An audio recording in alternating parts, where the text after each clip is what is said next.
Sorry. I'm glad you're okay. That's the main thing. Oh, yeah, I'm good. I'm good.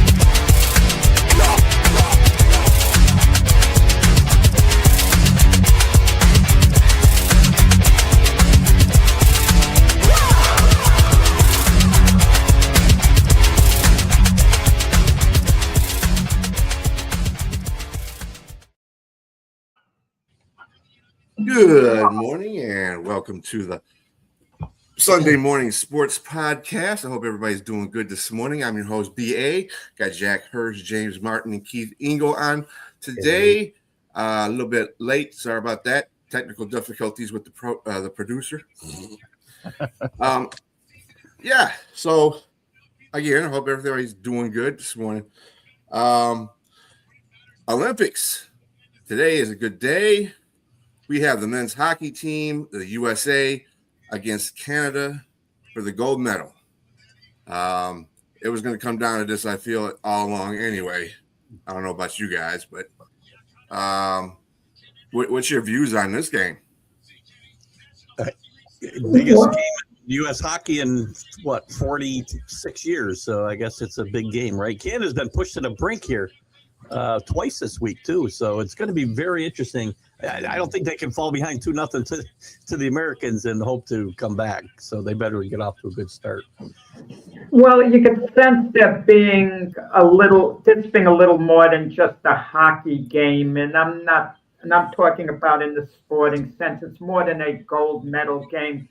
There's a little bit tension between the nations, not between the players, but I think the players are aware of it, especially in Canada, a little more so than the United States with what's been going on in a political sense. So you kind of wonder whether the players in Canada maybe want to win this game just a little bit more than in the United States. But in any event, it's a big game. If the United States hockey team wins, I could guarantee you they're going to be invited to the White House, which is a rarity for hockey, unless, of course, it's a miracle situation like the 1980, United States hockey team. I think you might be shortchanging the players' disdain for each other, actually, Jack, because the players don't like each other either, as you saw in the Four Nations last year. But they play on the same teams in the NHL. Doesn't matter. Yeah, it don't make a difference.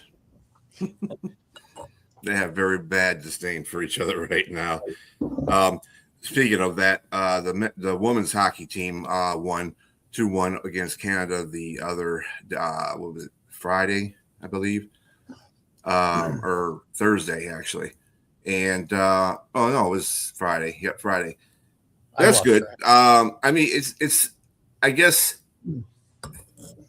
somebody told me the U.S. men's hockey team wasn't set up. I mean, not the hockey team, but the hockey format wasn't set up right. It was set up for USA and Canada to meet, basically, based on their divisions. I was like, you got to play. You got to win. I'd have to disagree. I mean, just the fact that Canada's been pushed the way they were this week, it tells you that it's not fixed. Not fixed in the sense that the games are fixed, but I don't think it's set up for them to just meet each other. Do they want that? Sure, but Canada could very well have been out, 4 days or 5 days ago. Frankly, so could the USA. I mean, they barely speak past Sweden. So, yeah.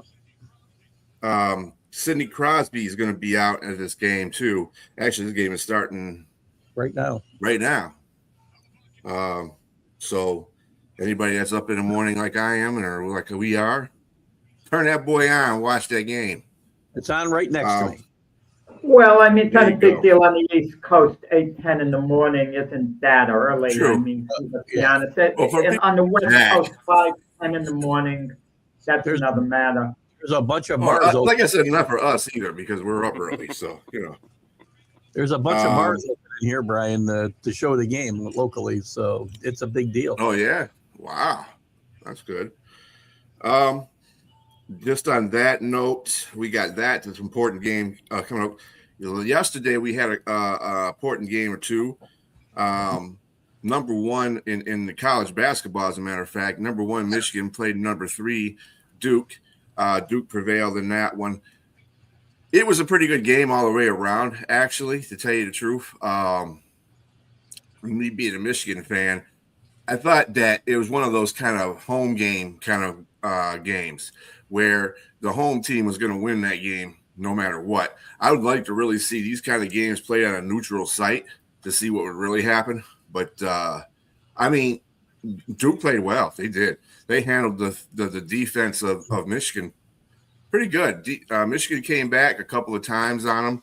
I mean, hey, probably Duke will be number 1 at the end of this weekend, which is deservingly well. I mean, they did beat. Yeah, Cam, I'm telling you, we're not only keeping an eye on the NCAA tournament, March Madness, but the NBA draft as well.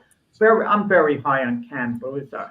I mean, he's going to be a force in the NBA. I mean, I don't want to say he's unstoppable when he takes the ball to the basket, but he could take it straight to the basket, score. He could dish it off. He's the real thing. Great player. And I was going to say, it's very rare to see another generation of great players have their kids be actually, equally as good. So you're seeing, or better. But you're seeing, and going to the same alumni, Carlos was actually a great player for Duke and had a really good NBA career. So kudos to Cam Boozer. It's a good story. We don't get enough stories in college basketball and sports anymore because of the way it's set up and one and dones in basketball and whatnot. But it's a great story, and I love stories in college sports. So. Great. And these two teams, by the way, 1 and 3, Brian, but 1 and 2 in the early look at the top 16 seeds by the tournament committee. So this is going to that's an interesting result. Yeah, I see these two meeting probably in the championship. I just think Michigan is. They have a shot. They had a shot at Duke. They didn't do, they obviously got the short end of the sword on this particular game, but I think that next time it'll be the same type of game. It'll be gritty. I think that these teams it'll be a good game again. I'm hoping that Duke don't win because I don't like Duke. Anyway, it is what it is. It is what it is. I'm surprised Sony's not out here gloating because that's their team. People don't like Duke, right? They love to hate Duke because of the reason we hate to win. Or we hate to root for anybody that wins a lot. But Jon Scheyer doesn't get enough credit for the way he's maintained. Or he had a little bit of a fall off when Coach K first retired, but he got this program back on track really quickly. Yeah, and he's done a great job. And compared to the struggles that North Carolina's had with Hubert Davis, it's been night and day, really. They're not playing badly in North Carolina, better than they have a couple of years. They had one surprise run to the Final Four, but other than that, they've struggled in Chapel Hill. And Jon Scheyer's really kept, I think, the ship much better afloat. How much is Coach K involved? I kind of wonder if he's involved more than we think. We're not going to know about it because he's going to be quiet. He's going to be behind the scenes. Is he more than just a mentor? Because Coach Scheyer was his personal hire. That's the guy he wanted. I don't think he's that involved, directly. I did Scheyer call him for some help. Sure, I'm sure he does. Coach K said when he left, "You won't see me here again." He's been at a few games here this year, but he's not really a visible presence around the program so much. But I'm sure that he has some influence over Jon Scheyer, but not the program in general, I don't think. A little bit. He's a legend there. He's obviously going to have some kind of influence, but not great. Yeah.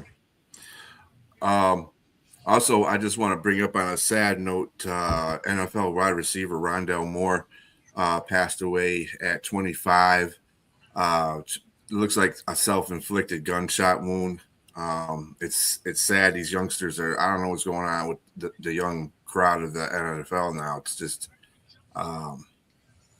I don't know what's going We don't know the on. reason, Brian, but that's exactly it. You nailed it. We don't know what's going on. Mm-hmm. We don't know, was he depressed because his NFL career wasn't Right. on the right way? Maybe it was taking some hits to the head, and even though he's young, he had some of the effects of playing football. We have no idea, except we know it's a first-rate tragedy.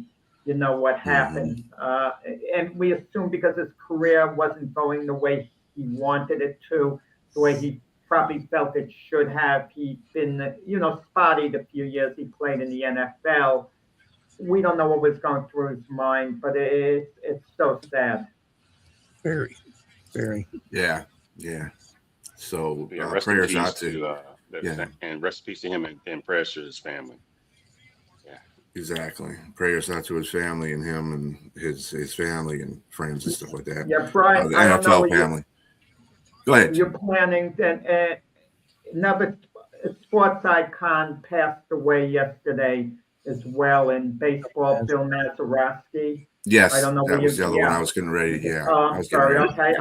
You're good. Past that. Go for it. And actually, you're probably the better person to talk about him, because I'm not as familiar as you are probably with him. But that's another sad pass. In 83, wasn't he? 89. 89. Jack were classmates. I'm actually old enough that I got to see him play. Unfortunately, I wasn't old enough to see him hit the home run to break the Yankees' hearts in 1960 World Series. He's primarily known for hitting a home run, but that's not why he's in the Hall of Fame. But I guess without the home run, he wouldn't have gotten into the Hall of Fame. He was one of the greatest defensive second basemen in baseball history. He was an absolute wizard. And what happened in the 1960 World Series, the Pirates beat the Yankees in 7 games. All 4 games the Pirates won could have gone either way. The 3 games the Yankees won, they slaughtered the Pirates. There was that type of thing. And even Mickey Mantle said that the only time he cried after losing, when they lost the 7th game to the Pirates, because the Yankees were clearly the better team, yet they lost.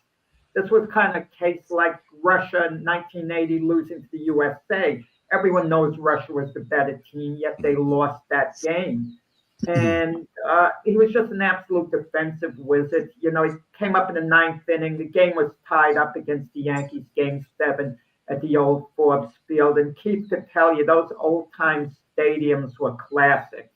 They were classics. The World Series games were played on weekdays. You didn't have these night games, like a work day.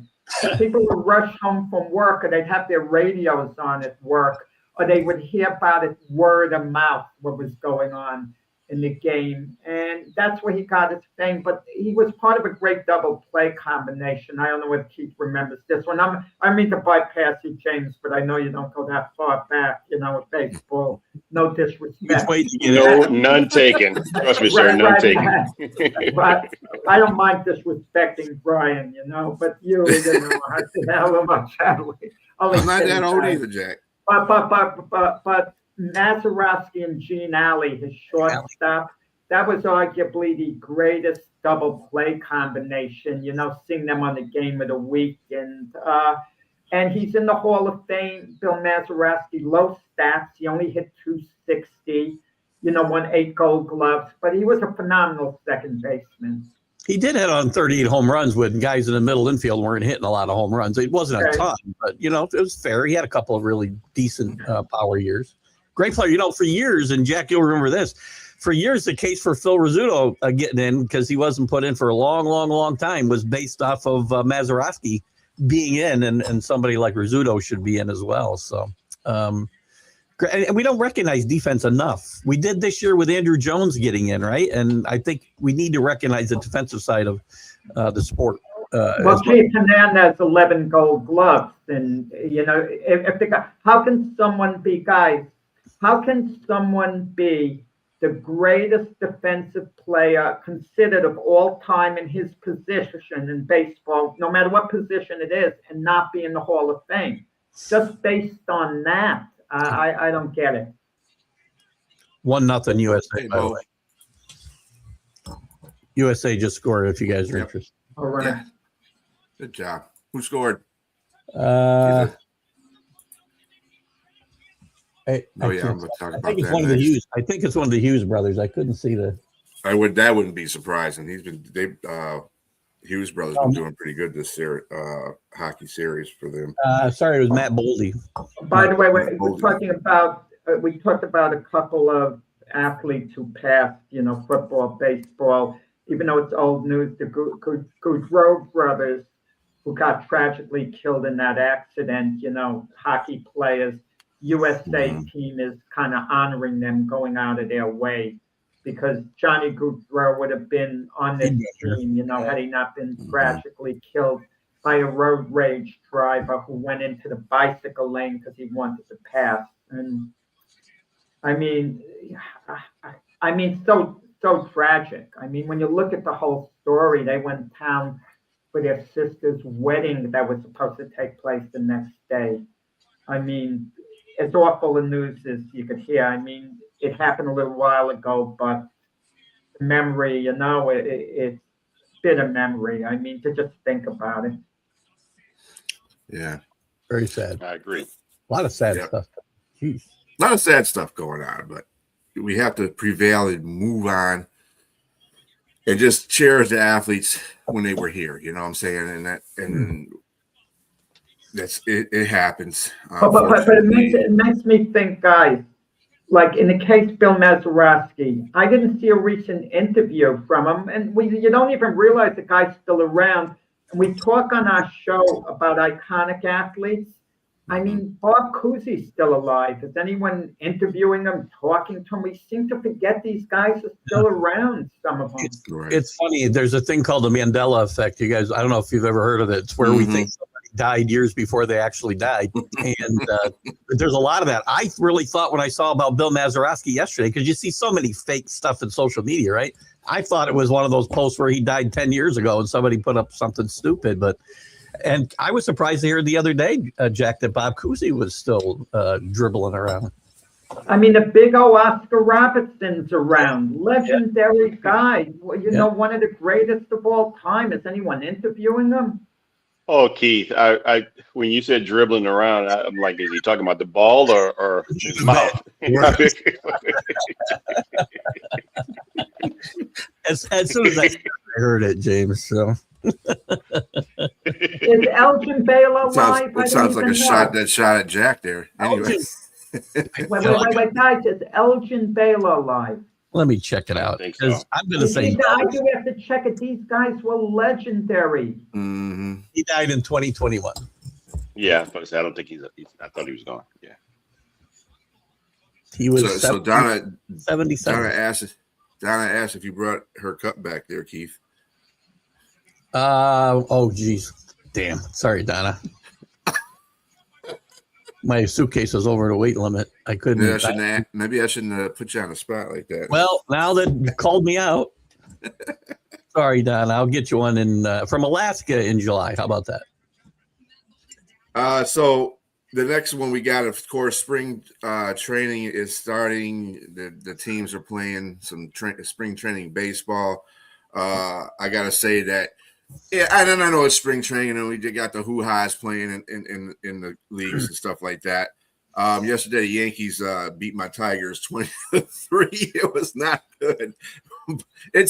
Even if it's spring training, I know, but at the same time, 20-3 is not good. Aaron Judge had a couple homies in that one, so Pete Alonso had a couple. His first game too with the Orioles. The whole damn team had a couple of home runs. That's right. These games mean nothing at all as far as the results. Yeah. And they don't mean a thing. I mean, my grandson texted me how great the Yankees looked. I said the game means nothing at all. You know what you want to judge how players are coming along, like Garrett Cole. He was throwing 97 miles per hour yesterday. Got up to 97 miles per hour. You want to notice things like that. Is a player healthy? Is he rehabbing okay? Is he coming along? I mean, who cares who wins or loses? The record doesn't mean a thing in the exhibition season. It's more about getting guys to the finish line healthy and ready to play. You're right, Jack. And the only time it meant something to me in sports, remember when the Ravens won something like about 20 exhibition games in a row? I kind of wanted to see them keep it going. Something about it seemed fun. But outside of that, I mean, who cares? I think I said at that time I didn't care about that even. I mean, a lot of guys get excited about these exhibition games. I guess I'm a little more pumped up this year, probably because the winter's been so crappy, I suppose, that I'm a little more excited for this spring and baseball. But you're right, Jack. Exhibition games, it's about getting guys healthy. Yankees got 4 guys that probably aren't starting the season, but we want to see how they do, tracking towards getting in the lineup sometime late in April or in May, including Cole. So. And just to put in something there for Jack, there was a boxing match last night there, Jack. Oh yeah. Ryan Garcia, he won his first fight in a while. I mean, but Ryan Garcia is a personality. He's a tremendous talent. Don't get me wrong. He looked good. He beat Mario Barrios, who is a decent fighter. No more. He's not elite. Mario Barrios isn't close to being elite. Don't tell me he's a champion, because everyone's a champion. He's about as much of a champion. I kid you not. I'm serious. I'm going to put it in perspective. If I told you the Green Bay Packers were I made them the champions of the NFL right now. Let's call the Packers the NFL champions right now. And if someone beat the Packers, would you look at that team as being, the best and so on? Come on.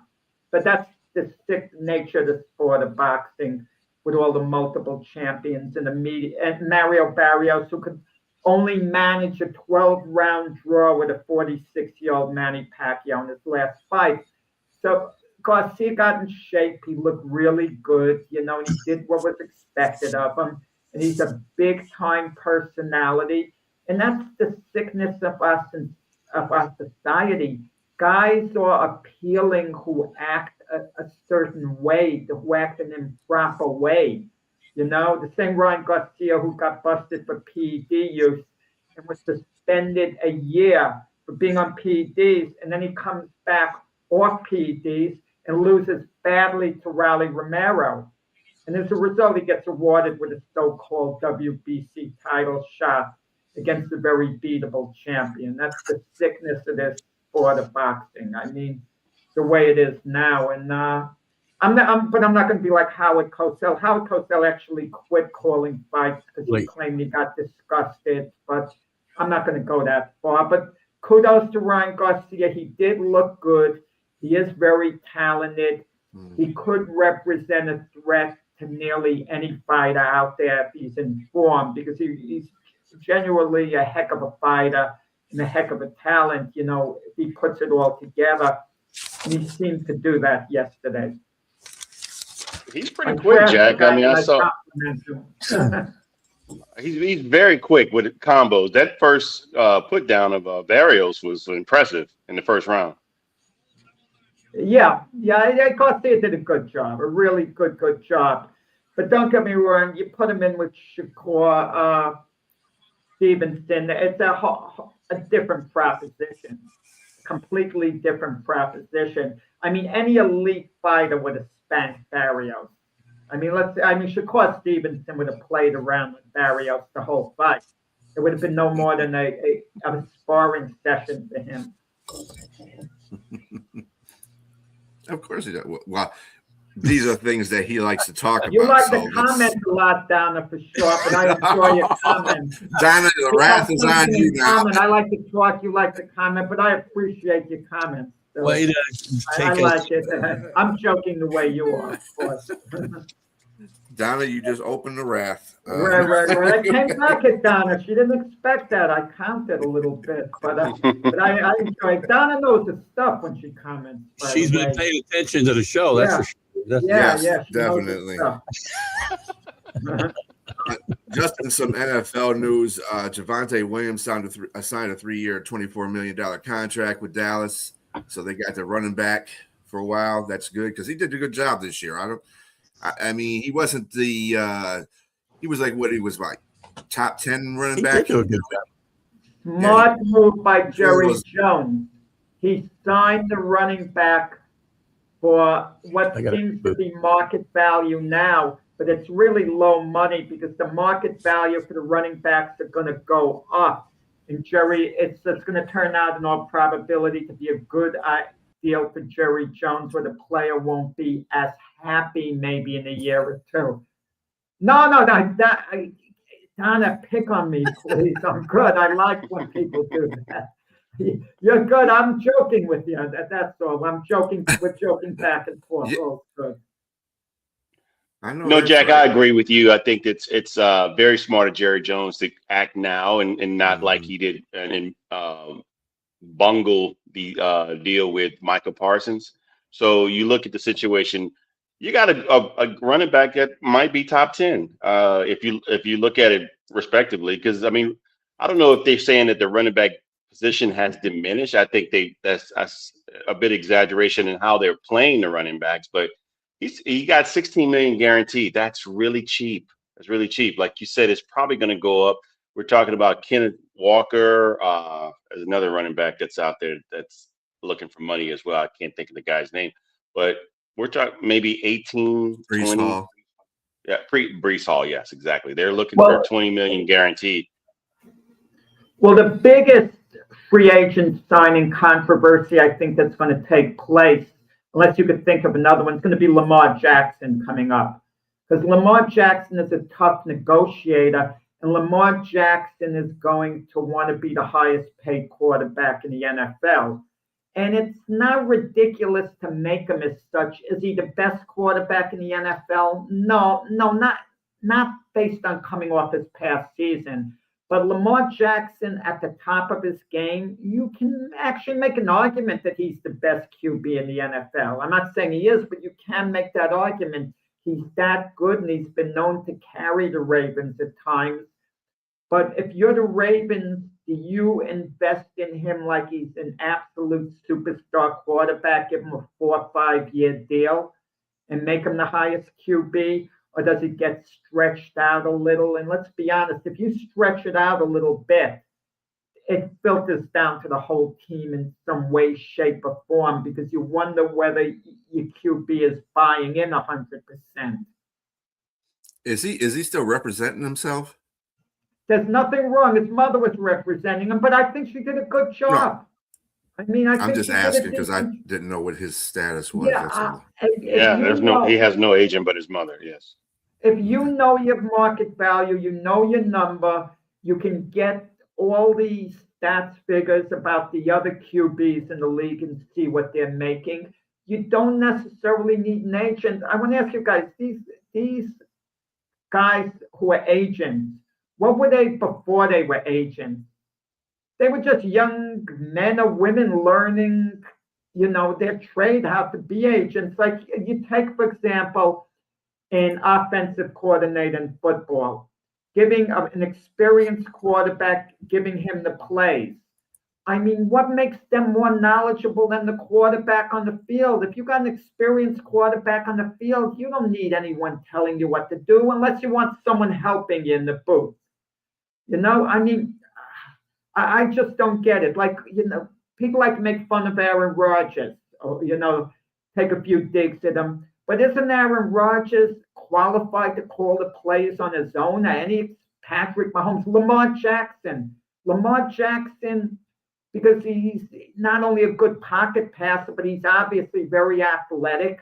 He can improvise on the spot. I mean, you would hope what you just said. You would hope that these quarterbacks at some point that they've mastered their craft to where they can make calls to say, okay, look, I can improvise, or I can audible here and there, or at this particular point of the game, a play like this would matter. So yeah, I mean, I would say that most of those guys, all of them are veterans, and at least 6 or 7 years into the game, they should be if they're elite, they're masters of what they're doing. So I would say yes. Oh, hey, somebody appeared out of nowhere. Sorry about that. I don't know what happened. We've had some intermittent issues here. I mean, it depends on who the quarterback is. Like you're saying, Chuck, that you don't let him call his own plays. Once he's a quarterback, if you Drake May, you don't quite let him call his own plays. But Jared Goff, who's been a quarterback in the league a number of years, if he wants to call his own plays and he's confident, you let him do it unless you see he's having a hard time. Then you have to step in and start helping him out.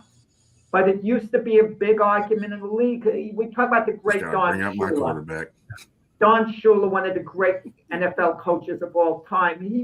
Johnny Unitas didn't like him because Johnny Unitas always called his own plays, led the Colts to a couple of championships. Now Don Shula takes over as the head coach, and Shula starts sending in plays to Johnny Unitas. Johnny Unitas is furious about it. He said, I don't need anyone sending in plays for me. I know what plays I'm calling. You adopt a game plan and let the guy call his plays. If Patrick Mahomes wants to call his own plays, are you going to tell him he can't? Not if it's working. Obviously, it has to work.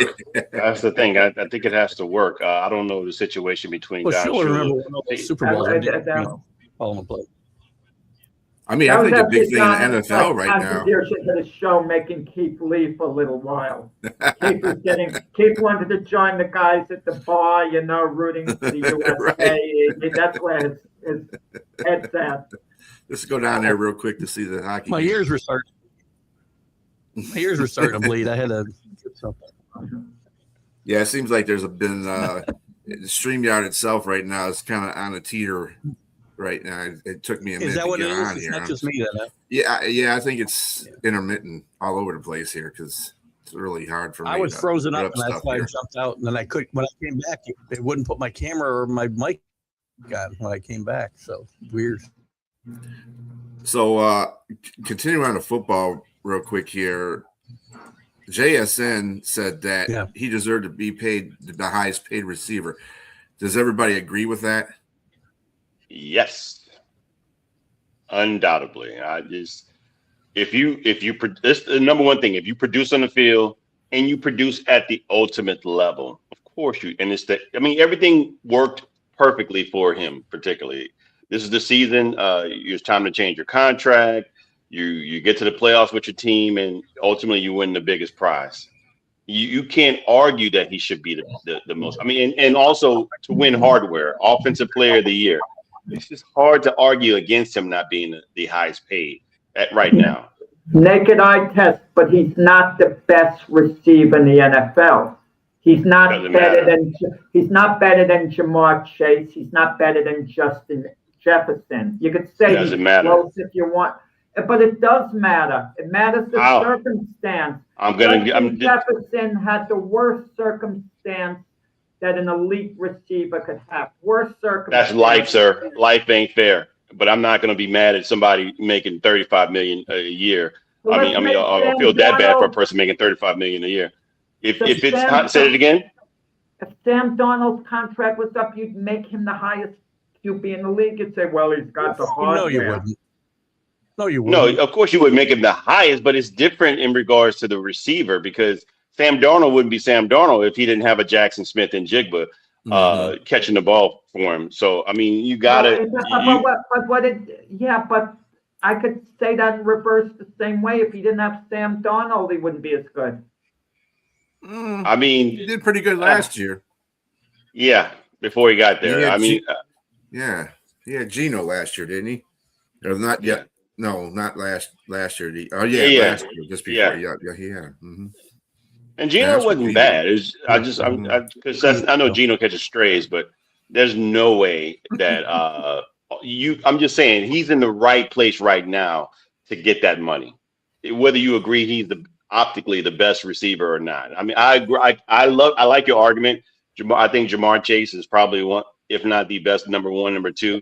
Better than George Pickens. Is he better than George Pickens? It's close. It could go either way. Yes, but I like Jackson Smith and Jigba's attitude. Better. A lot of these things matter. He's not mercurial. He's not a person that's going to cause problems in the. Right. He's not like Terrell Owens, Of course, I knew you were trying to set me up for that one. You set yourself up for it, not me. attitude counts and all that. I thank you. I've been trying to get that across to you for a long time. We're not talking about Hall of Fame, sir. We're talking, and still the body of work is one thing, on the field is totally different. But again, I'm going to say that George Pickens, I mean, we're speaking apples and oranges, because I don't know. I mean, George Pickens, he's bigger than Jackson Smith and Jigba, but Jackson Smith and Jigba is playing his game way better than most receivers right now. And who's on the other side? George Pickens had CeeDee Lamb. Now, when CeeDee Lamb was hurt, he stepped up as number one. But who was his number the whole season? Who was his number two in Seattle? In Jackson Smith and Jigba, when you're being double teamed and you're still being dominant, it's just, come on. He deserves his money. I agree. He shows up to play too. Pickens doesn't show up every week. I mean, or even every. No. He deserves his money. No. I'm not saying he doesn't deserve his money. I'm just. I don't want to say call James out. Maybe that's the thing. I'm saying calling him the best receiver in the NFL. I mean, no, it's fair. I mean, I'm not saying he's the best receiver. I'm just saying for what he did for his specific team, the optics tell me that he deserves the money. And look, the best receiver got paid at the time when the time was due, and he was the highest paid receiver. It's just, the nature of the game. When you moved on, everything progresses, everything moves up. If you're the best, you're not the best receiver specifically, but okay, hold on. Let's put the argument this way. Who is the best receiver in 2025? That's what you want to say. Mm-hmm. It was Jackson Smith and Jigba in 2025. Okay, you can make that argument. Fair enough. Yeah. I'm going to tell you, the draft has a lot of good receivers available in this year's draft coming out. Market drives the price. I agree. These guys might want to think about taking a little less money and letting their quarterback get some offensive linemen that can keep them upright. I'll just say. I'm a big proponent of that. Let me tell you, because what I saw last season with the Lions, they need that interior line fixed like quick. 100%.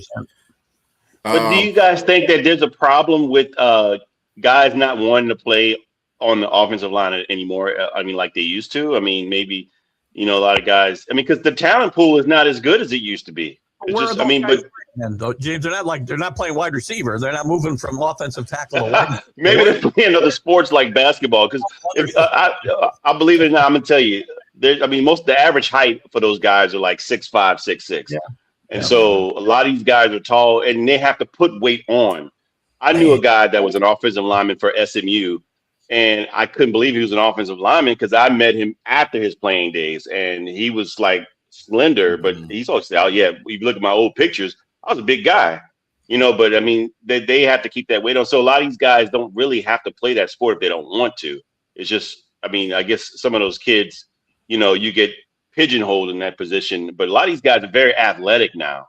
And so a lot of these guys I didn't see Jack shaking his head. No. What do you got there? No, it's thought-provoking what you said, because a kid start playing a sport for love of it to begin with, but how many kids who start playing football decide they want to be an offensive lineman?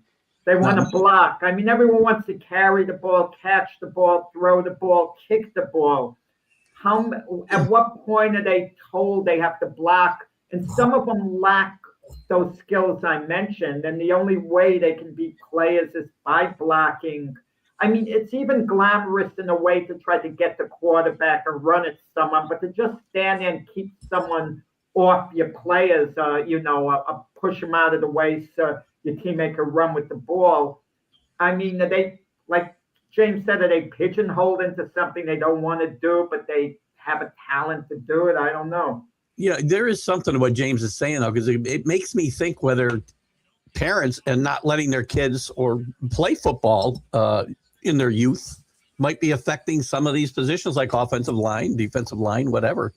Because there's going to be some ripple effect, right? It doesn't take effect right away, but over time, if less kids are playing youth football and in turn high school football and so on, it's going to affect the product at the highest level at some point. And I think there's some butterfly effect there. I mean, I Yeah, think but the no offense. one starts playing for the money. Everyone, it's love of the game when they're young. No one's thinking I'm going to make a I living. mean, at that's it. true. Everybody finds their place later on as they Yeah. continue up the football ladder. But I'm not talking do about money. believe. I'm talking about the parents not allowing them to play because of safety reasons. That's what Yeah. I'm Right. talking about. Yeah. But there's so many different variables. I'll say also. I mean, because the evolution of the game has changed. You don't see those big, huge 260-pound linebackers anymore. Now guys have to be faster, taller. You know, I mean, look at the guy number 2 in the draft, Arvell Reese, a freak of nature. Look at that wingspan. He looks like a predator out there. So I mean, I mean the movie Predator when I say that, you know, with the long arms and everything. So I mean, I just think that yeah, you have to look at. It's going to change again. If they start running the ball like they used to, you're going to need those big linebackers to come back. Well, we're talking generically. We're talking about generically now, but we should really throw some names in the mix. Arvell Reese. It seems you're very high on him. He's been projected to go to the Jets at number 2. Is that what you endorsed? I know Keith is high on Ruben Bain. If you were picking for the Jets, that would be his guy going to the Jets there. So if at number 2, if I'm choosing, if I'm a GM there, I'm going to go with Arvell Reese. I don't think, I mean, you're going to see a lot of names fly in there. I think the media wants to put out whatever they want shock value to put a player that you know probably shouldn't be in the top 5. So you're going to see a lot of these crazy mock drafts that are going to come out there. But in reality, I think the people have it right so far, unless he bombs at the combine, if he's going to be there.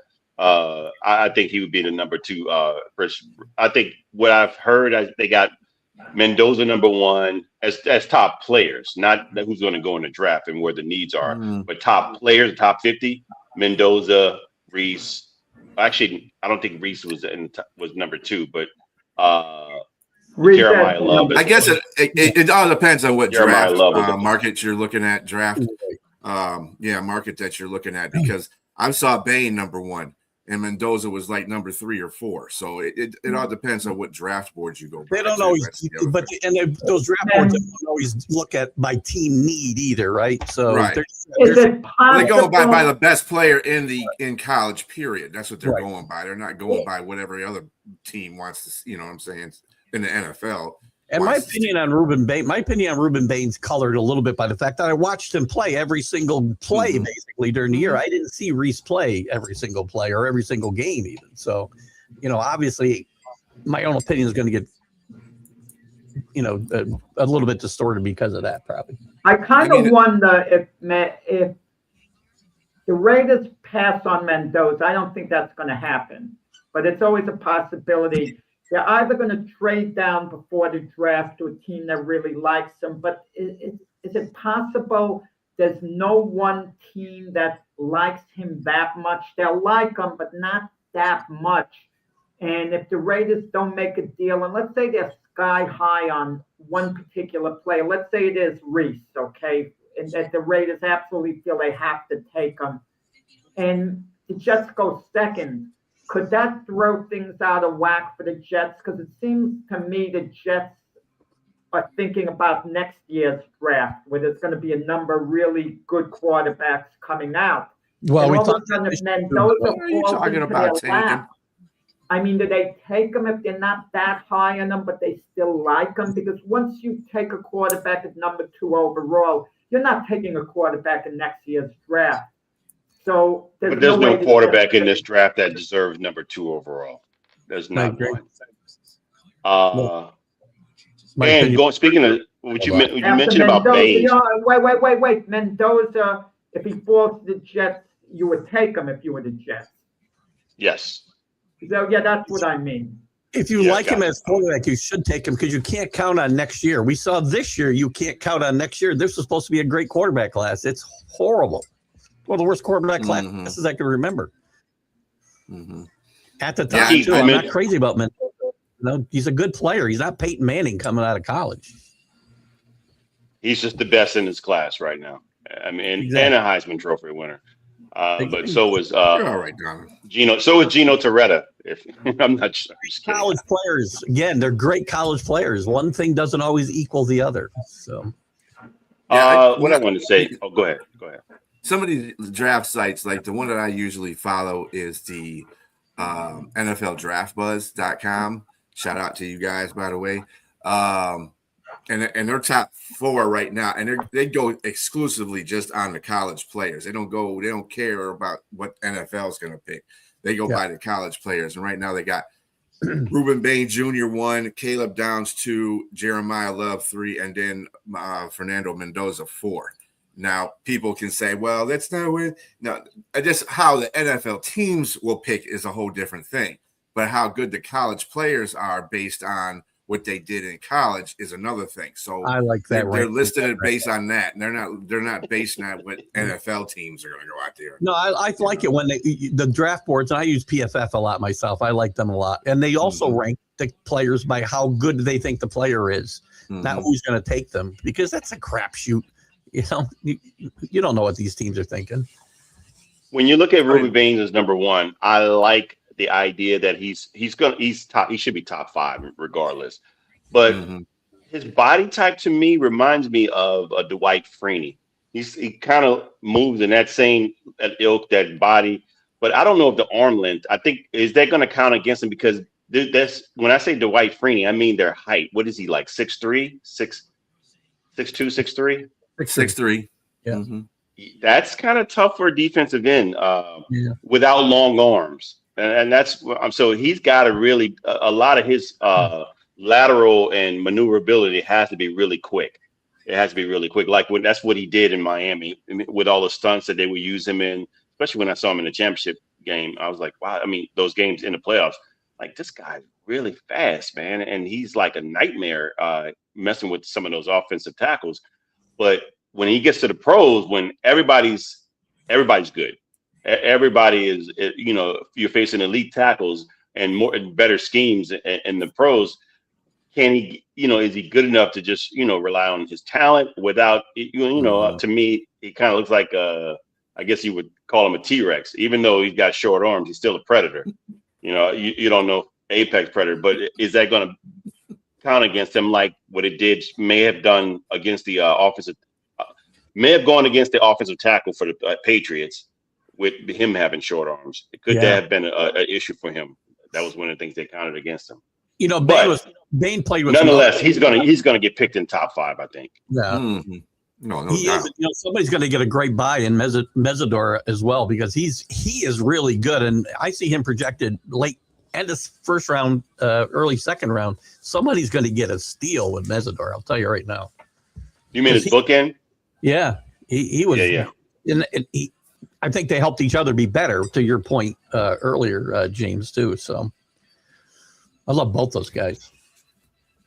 So I'm gonna switch it over to the NBA real quick. There was a game that was played a couple days ago. I don't remember that game. What game you talking about? You don't remember that game? You know where the Pistons went down to the Gardens and Cade Cunningham put on the show. Cade Cunningham is like the Knicks. I have no answer and never have for Cade Cunningham. Never. Cade Cunningham took more shots than, you know, the rest of the starters combined. Regardless, the numbers are there, and the Knicks have lost by an average of about 30 points to the Pistons this year. Well, I mean, the Knicks played last night. It was a dramatic comeback victory. Why are we talking about the Pistons here? Because the Pistons and Knicks are in the East probably, and it matters for a couple of months from now. Because they're your team. They're your team, Jack, and we like talking about them. That's what. I don't talk about my team at all on this show because my team is Brooklyn. Nets. That's right. You're the Brooklyn Nets. Yeah, that's right. That's right. You're a Brooklyn Nets fan. That's a good. I'm so sorry. I'm so sorry. Are they still alive? We were talking about guys being alive. We were talking about still a team. That's still alive. I don't even know. Are they functioning? I know. I just wanted to throw that. Jack just proposed a question: are the Jets or the Nets the worst team? Jets. No. Well, you know, last night's Knicks game, I want to throw this at you guys, okay? Knicks came back they were down 18 points in the fourth period and came back and won. And Houston has Kevin Durant this year, and Durant, on balance, has helped his team throughout his NBA career. He was good with OKC. He got into the only finals. they did win a couple of titles with Golden State when he was there and went to the finals the other year. But Golden State would have been good anyway, regardless, as they proved before and after.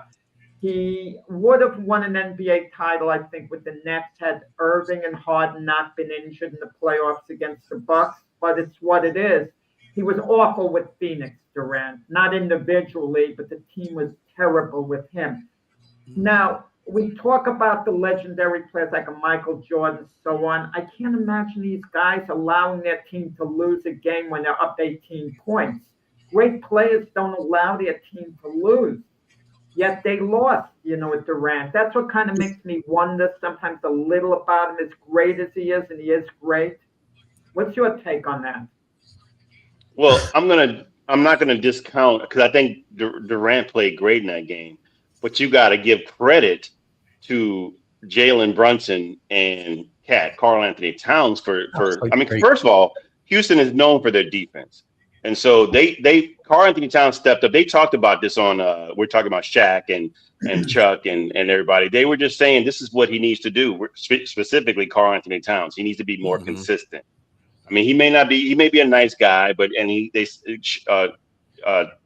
Charles Barkley was saying that he's not a killer like Jordan, but he's a nice guy, but he's athletic. He can play. Shaq was just saying, look, just be consistent, because he played a great game last night. He played an excellent game. Him and Jalen Brunson. I just think that, and it came down to the wire. So, I mean, if this a team, like, just say if we were talking about both these teams met up in the NBA Finals, would New York Knicks be able to beat Houston 4 times? So it was 108 to 105. I mean, so it was a very close game. To that point, low scoring. To that point, I got to circle back to Brian's original question about the Knicks cannot handle Detroit. So there's no chance of them playing Houston in the finals because they've gotten beaten by 38, 31, and 20 or 16 or whatever. No, you can't have that attitude. Then there's no way OKC is going to the finals because they can't beat San Antonio. You can't use that logic. The Knicks beat the Pistons last year in the finals. Finals in the playoffs. I mean. Well, first of all, I know a lot of Knicks fans are talking about. Well, they did the same thing last year. I said last year they were very contested games. Yeah, I agree. This year they're just getting bludgeoned. So I would say last year when I was the same way. I was like, well, okay, that actually matters. They swept the Knicks last year, but I don't know if they're going to be able to do it in the playoffs. This year, no. They're going to be able to take it to the Knicks in the playoffs. We don't know what the matchups are going to be yet. All we know, the Pistons will play the Celtics, and the Celtics will beat them and clear a path. The Knicks will have to play the Cavaliers, and the Knicks could handle the Cavaliers. You never know how the order is going to play out. No, I'm just saying I don't want to play the Pistons. That's that's what I'm saying. That's the whole point. And I think the Knicks, the Pistons are taking it kind of personal against the Knicks too. They are. From last year's playoffs, and they're taking it. And you got to remember that they won the last game without Duren and Stu. So guys on the boards right there. So hey, it is what it is. Just real quick before we wrap this up here, how is the score going on? Is it still 1-0? 1-0, end of the first period, intermission. Just want to get to this real quick too. The United States has moved up in the second place in medals all. I think they got 33. They got 32. Sorry, 32. And tomorrow is the closing of the Olympics. So, Tonight. Yeah. Okay. Yeah. So, and Norway's got 41. So we're not catching that. No, but this is a good performance for the U.S. for a Winter Olympics, definitely.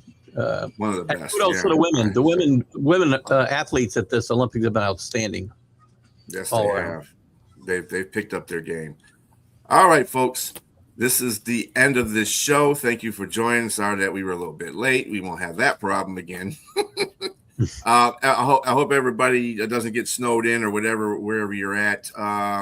And everybody have a great rest of your day. We'll see you next Sunday. See you guys. And join Keith's Stream of Conscious next.